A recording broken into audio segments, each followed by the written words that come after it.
जैसे कि हमने लास्ट 2 वीडियोस में ये डिस्कस किया है कि बैंकिंग एंड मनी चैप्टर के कौन कौन से इम्पोर्टेंट क्वेश्चंस हैं जो बोर्ड एग्जाम में आ सकते हैं।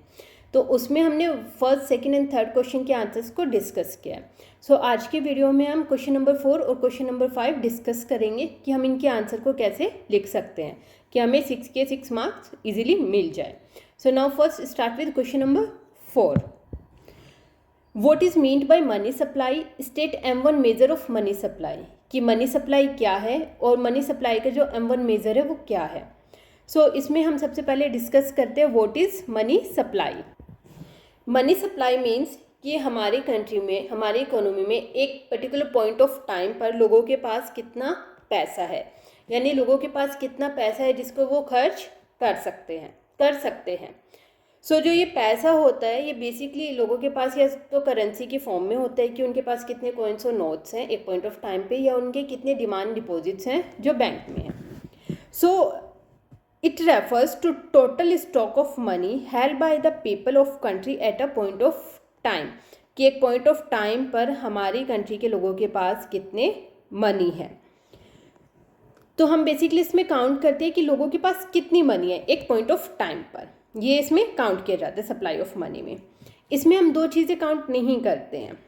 इसमें first is stock of money held by the government कि गवर्नमेंट के पास कितनी मनी है। सेकंड, जो बैंकिंग सिस्टम है हमारी कंट्री का उसके पास कितनी मनी है, ये हम इसमें काउंट नहीं करते हैं क्योंकि बेसिकली जो इसमें काउंट किया जाता है वो सिर्फ ये किया जाता है कि लोगों के पास कितनी मनी है एक पॉइंट ऑफ टाइम पे कि वो उसको खर्च कर सकते हैं। बैंक या गवर्नमेंट के पास कितनी मनी है उसको इसमें काउंट नहीं किया जाता है। क्योंकि government and the banking system of a country are suppliers of money, क्योंकि जो गवर्नमेंट और बैंकिंग सिस्टम है हमारी कंट्री का वो सप्लायर्स ऑफ मनी है, इसलिए हम इसको इसमें काउंट नहीं करते हैं। Supply of money include only that stock of money which is held by people कि लोगों के पास कितना पैसा है। In other words, supply of money refer to that stock of money which is held by those who demand money, not by those who supply money। क्योंकि जो लोग होते हैं वो मनी की डिमांड करते हैं, इसलिए हम सप्लाई ऑफ मनी में उनको काउंट करते हैं। हम बैंक और गवर्नमेंट को इसमें काउंट नहीं करते हैं क्योंकि वो मनी वो होते हैं वो मनी की डिमांड नहीं करते बल्कि वो मनी को सप्लाई करते हैं, इसलिए बेसिकली सप्लाई ऑफ मनी में लोगों के पास एक पर्टिकुलर पॉइंट ऑफ टाइम पर कितना पैसा होता है वो इसमें हम काउंट करते हैं। Now measures of money supply. In India there are 4 alternative measures of money supply. हमारी कंट्री में 4 ऑल्टरनेटिव्स हैं मनी सप्लाई के, M1, M2, M3 and M4। लेकिन हमारा जो सिलेबस में वो सिर्फ M1 आएगा कि M1 क्या मेजर है मनी सप्लाई का। हम जो अब डिस्कस करेंगे वो सिर्फ हम M1 measure of supply discuss करेंगे। M1 मेजरमेंट, M1 में हम 3 चीज़ें काउंट करते हैं। 1 is C, second is DD and third is OD। C is equal to currency, DD means demand deposits and OD means other deposits. This is the formula of M1। M1 is equal to C plus DD plus OD। C क्या होता है? C means it refers to currency held by the public कि हमारी country में लोगों के पास कितनी currency है। It include coins as well as paper notes, वो भले ही वो कॉइन्स की फॉर्म में हो या नोट की फॉर्म में हो। ये जो हम काउंट करते हैं करेंसी वो C में काउंट करते हैं। Second is DD। DD means demand deposits of the people with the commercial banks कि पब्लिक के जो डिमांड डिपॉजिट्स है वो कमर्शियल बैंक में कितने हैं कि लोगों ने अपना पैसा, जो लोगों का पैसा है वो कमर्शियल बैंक में कितना डिपॉजिट्स है। These are checkable deposits which can be withdrawn और ट्रांसफर्ड ऑन डिमांड्स। ये वो DD होते हैं जो लोगों की डिपॉजिट्स होते हैं कमर्शियल बैंक में, और जब भी लोग चाहे इनको चेक के थ्रू निकलवा भी सकते हैं और इधर उधर ट्रांसफ़र भी कर सकते हैं।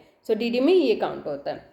Now OD means other deposits. Other deposits में क्या काउंट होते हैं? Demand deposits with RBI of public financial institutions like national bank of agriculture and rural development. हम सबको पता है कि RBI जो होता है वो पब्लिक के साथ डील नहीं करता है, सिर्फ कमर्शियल बैंक ही पब्लिक के साथ डील करते हैं। इसलिए जो OD में काउंट किया जाता है वो काउंट किया जाता है कि जितने भी जो भी फाइनेंशियल इंस्टीट्यूशंस है like national bank, for agriculture and rural development. तो इसके जो डिमांड डिपॉजिट है वो आरबीआई के पास कितने रखे हुए हैं। ये जो number 2 demand deposits with RBI of foreign central banks and the foreign governments. जो फॉरेन गवर्नमेंट है और फॉरेन सेंट्रल बैंक है उनके कितने डिमांड डिपॉजिट्स आरबीआई के पास हैं। ये demand deposits of international financial institutions like IMF and world bank, जितने भी इंटरनेशनल लेवल पे फाइनेंशियल इंस्टीट्यूशंस हैं लाइक इंटरनेशनल म्यूचुअल फंड या वर्ल्ड बैंक, इन सब के कितने डिमांड डिपॉजिट्स आरबीआई के पास रखे हुए हैं। क्योंकि हम सबको पता है हमारी कंट्री में, हमारी इकोनॉमी में जो पब्लिक के साथ डील करता है वो कमर्शियल बैंक होता है, लेकिन जो आरबीआई है वो डील करते हैं फॉरेन कंट्रीज़ के साथ। जैसे फॉरेन कंट्रीज़ के साथ या जितने भी इंटरनेशनल फाइनेंशियल इंस्टीट्यूशंस है इनके साथ जो भी डील करता है वो डील करता है आरबीआई। सो इसमें 3 चीज़ें काउंट की जाती है। करेंसी, कि पब्लिक के पास कितनी करेंसी अवेलेबल है, भले वो कॉइन्स की फॉर्म में हो या पेपर नोट्स की फॉर्म में हो। डीडी, कि जो पब्लिक की डिमांड डिपॉजिट्स है वो बैंक में जो डिपॉजिट जमा है, जो कमर्शियल बैंक में पब्लिक के डिमांड डिपॉजिट्स हैं और जिसको पब्लिक जब चाहे वो निकलवा सकती है वो। एंड अदर डिपॉजिट्स, जैसे जो national bank for agriculture and rural development जैसे फाइनेंशियल इंस्टीट्यूशंस हैं उनकी जो डिपॉजिट्स है आरबीआई के पास, प्लस जितनी फॉरेन कंट्रीज़ हैं या सेंट्रल बैंक्स है या फाइनेंशियल इंस्टीट्यूशंस हैं उनकी जो डिपॉजिट्स है आरबीआई के पास, तो हम इन सबको M1 मेज़र में काउंट करते हैं। ये सब M1 में काउंट किया जाता है। अब 2 चीज़ें M1 में काउंट नहीं की जाती हैं, that is deposits of the government of the country with RBI, कि हमारी कंट्री में कंट्री की गवर्नमेंट की जो आरबीआई के पास डिपॉजिट्स हैं, आरबीआई के पास जमा है, यानी वो काउंट नहीं करते हैं। Second, deposits of the countries banking system with RBI, की जो हमारी कंट्री का बैंकिंग सिस्टम है, सपोज कमर्शियल बैंक का कितना अमाउंट, कितने डिपॉजिट्स आरबीआई के पास है, वो इसमें हम काउंट नहीं करते हैं। तो ये 2 चीज़ें इसमें काउंट नहीं की जाती हैं। सो M1 में जो काउंट किया जाता है वो होता है सिर्फ C plus DD plus OD। सो ये आप इसमें क्वेश्चन नंबर 4 के आंसर में लिख सकते हैं। सबसे पहले meaning of money supply, then M1 measure of money supply. Now next is question number 5. What is money supply? Explain the functions of money supply. कि मनी सप्लाई, इसमें भी सेम ही क्वेश्चन है कि व्हाट इज़ मनी सप्लाई। इसमें जो ये supply of money का answer दिया हुआ है थोड़ा इजी फॉर्म में मैंने लिखा हुआ है कि आपको अगर पिछले आंसर में अच्छे से समझ ना आए तो इसमें अच्छे से समझ आ पाए। सो इसमें हम पहले डिस्कस करते हैं कि मनी सप्लाई क्या है। So supply of money refers to the total quantity और stock of money available in the economy at point of time, कि एक point of time पर हमारी कंट्री में कितनी मनी अवेलेबल है और कि लोगों के पास कितनी मनी है। सप्लाई ऑफ मनी मीन्स कि हमारी कंट्री में लोग कितना पैसा एक पॉइंट ऑफ टाइम पर खर्च कर सकते हैं। सो मनी सप्लाई में जो इंक्लूड किया जाता है वो किया जाता है C plus DD। C means currency held by the public, कि लोगों के पास कितनी करेंसी है, भले वो नोट के फॉर्म में हो या कॉइन्स के फॉर्म में हो। DD means demand deposits in bank, कि लोगों के जो डिमांड डिपॉजिट्स है, लोगों की जो मनी है वो कितनी कमर्शियल बैंक में डिपॉजिट है कि वो जब भी चाहे उसको निकलवा सकें।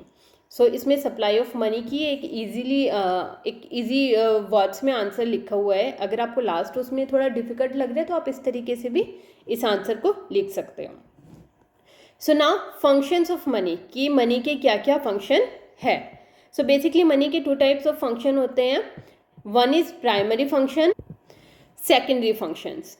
सो प्राइमरी फंक्शन में 2 टाइप ऑफ फंक्शन आते हैं, जिसमें है number 1 medium of exchange.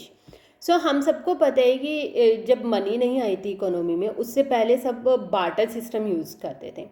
Barter system means कि आप मुझे कोई भी चीज़ दो, उसके बदले में मैं आपको वो चीज़ ले लूँगा। मतलब आपस में चीज़ों या गुड्स और सर्विसेज को एक्सचेंज करते थे। उस टाइम पे मनी नहीं थी, चीज़ों को आपस में एक्सचेंज किया जाता था, गुड्स और सर्विसेज को आपस में बदला जाता था, तो उसमें बहुत सारी प्रॉब्लम्स हो रही थी। तो लेकिन धीरे धीरे जैसे ही मनी आई तो मनी ने बार्टर सिस्टम को दूर किया, बार्टर सिस्टम में जितनी भी सारी प्रॉब्लम्स थी उन सबको ख़त्म किया। सो अब हम देखते हैं कि बार्टर सिस्टम के प्रॉब्लम्स को मनी ने कैसे दूर किया और मनी के क्या क्या फंक्शंस हैं। Number 1 medium of exchange. So money is use to buy and sell good and services. हम सबको पता है कि हम मनी को जितनी भी गुड्स एंड सर्विसेज है या तो उनको बेचने के लिए या ख़रीदने के लिए मनी को यूज़ करते हैं, क्योंकि okay, suppose take an example, जैसे हमें कोई भी चीज़ चाहिए, सपोज हमें एक बैग चाहिए, तो हम क्या करेंगे, शॉपकीपर के पास जाएंगे, उसको बोलेंगे ठीक है भाई ये लो 500 रुपीज़ और मुझे एक बैग दे दो। तो ईजीली वो हमें एक बैग दे देगा कि ठीक है भाई बैग की वैल्यू 500 रुपीज़ है, आप 500 रुपीज़ दो और बैग ले लो। तो हम ऐसे ईजीली चीज़ों को खरीद सकते हैं और शॉपकीपर चीज़ों को बेच सकता है।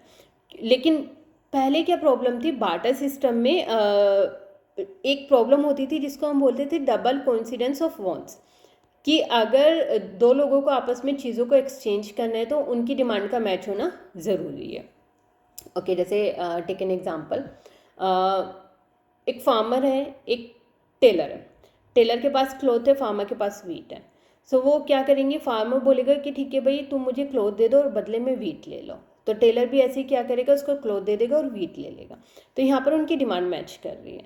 लेकिन अगर सपोज उनकी डिमांड मैच ना करें, अगर टेलर को वीट नहीं चाहिए बल्कि उसे सपोज शूज़ चाहिए, तो यहाँ पे उनकी डिमांड मैच नहीं कर पाई, तो इस तरीके से वो आपस में गुड्स एंड सर्विसेज को एक्सचेंज नहीं कर पाएंगे।